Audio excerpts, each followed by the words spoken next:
Saudara, ragam informasi menarik khas dari sejumlah daerah di tanah air kembali hadir dalam segmen Cerita Nusantara. Kali ini giliran rekan kami dari Pekalongan, Jawa Tengah. Sudah ada jurnalis Kompas TV, Wiwi Loresa di sana. Selamat siang Wiwi, ada cerita menarik apa yang ingin Anda sampaikan hari ini dari sana? Ada dua sorotan dalam Cerita Nusantara dari Biro Kompas TV Pekalongan, Jawa Tengah. Sorotan yang pertama, saudara. Tak kurang dari 2.500 bibit cemara laut ditanam di pesisir pantai di Kabupaten Batang, Jawa Tengah untuk mencegah abrasi. Kegiatan ini merupakan upaya untuk mencegah abrasi semakin parah sekaligus melestarikan lingkungan. Penanaman pohon digagas oleh PT Kawasan Industri Terpadu Batang atau KITB bersama relawan, pelajar, dan sejumlah instansi lainnya di Pantai Jodo. Selain sebagai peringatan Hari Sukarelawan Internasional, penanaman cemara laut juga bertujuan untuk mengurangi laju abrasi di kawasan pesisir. Sebanyak 2.500 pohon cemara laut ditanam mulai dari pesisir Pantai Jodo di Kecamatan Kringsing hingga Pantai Celong di Kecamatan Banyu Putih.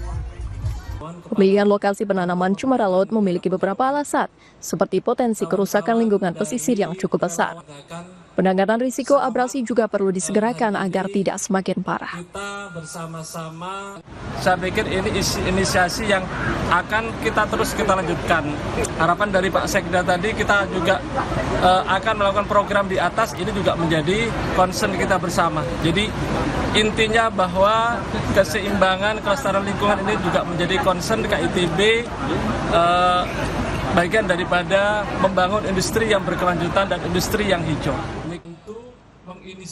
PJ Sekda Kabupaten Batang, Ari Yudianto, menambahkan bahwa banyak area pesisir pantai di Kabupaten Batang mengalami kerusakan, terutama abrasi hingga akhirnya tenggelam.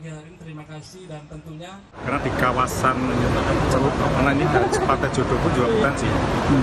Kita lihat permukaan air akan selalu naik, sementara terkait dengan daratan pun nggak ikut naik.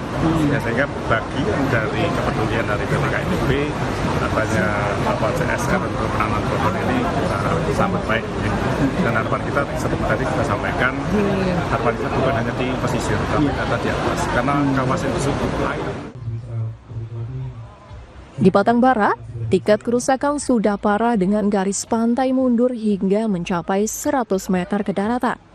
Di Batang Timur, langkah pencegahan juga dilakukan dengan kegiatan penanaman cemara laut seperti halnya KITB. Ari Himawan, Kompas TV, Batang, Jawa Tengah.